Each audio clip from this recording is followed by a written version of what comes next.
Naisipan kong magluto ng baboy. Tara, samahan niyo ako magluto.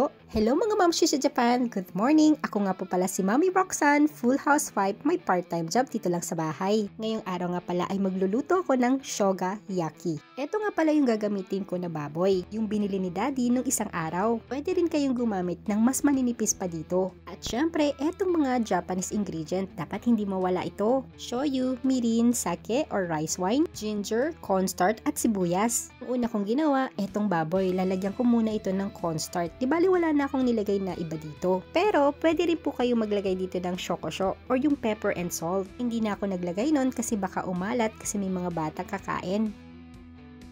Munod naman, naghiwa naman ako ng sibuyas at ganito lang yung hiwa niya. At syempre, nagyadyad na rin ako ng ginger natin. At i-ready ko na rin itong sauce natin. Bale, 2 tablespoon ng shoyu, 1 tablespoon of sake or rice wine, 1 tablespoon ng mirin, meron pang sumisilip, hindi po kasama yon, at halu-haluin natin at tikman. Naglagay pa nga pala ako ng kaunting sugar dyan at ginger.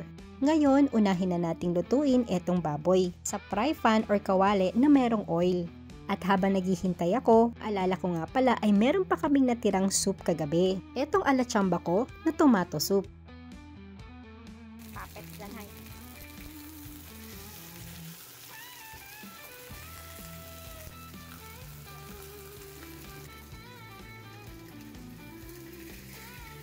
At eto nga, nung naluto na yung baboy, di bali itatabi muna natin ito. At eto nga, na laging nakadikit sa akin at nanonood, pinaghain ko muna siya ng lamesa. Dahil kapag nasa kitchen ako at nagluluto ako, laging nasa tabi ko ito at laging gustong tikman yung mga niluluto ko. Sabi ko nga sa inyo dati, walang kabusugan itong batang to. Kahit busog na, ay kumakain pa rin.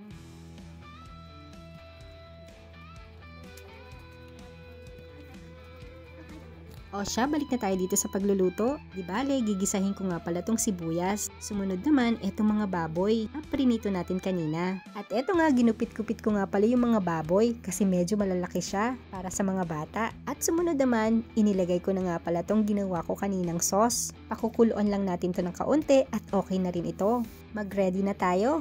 Naglagay nga pala ako ng vegetable cabbage dito sa gilid ng plato. Maganda rin kasi kapag kumakain tayo ng baboy ay merong cabbage sa gilid para maging balance daw yung pagkain natin. Hindi lang puro baboy. Kaya kung mapapansin nyo yung restaurant ng Japan ay merong cabbage kapag baboy yung ulam. Mapakatsudon man yan or kahit anong baboy pa ng luto nila.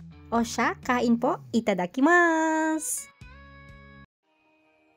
Para sa mga napipressure sa buhay, yung pakiramdam na kailangang patunayan ang iyong sarili sa ibang tao, yung pag-iisip na kailangan mong marating ang mga sinasabi nila, yung para bang binibigay mo naman ang lahat pero wala ka pa rin nakikitang magandang resulta. Baka ma-disappointed na sila sa'yo, baka napag-iiwanan ka na. But one thing I learned that gave me comfort. Sa Lord, hindi ka mapag-iiwanan na ang bawat pagsubok at paghihintay ay kailangan mo lang pagdaanan na sa bawat bigat na iyong daladala. Pwede mong isuko sa Kanya upang makahingi ka ng kalakasan at kapayapaan. When the process is too heavy, maybe it's not yours to carry. Surrender all your burdens to Him at entrust everything to Him. Hindi ka magsisisi. Yun na po, salamat!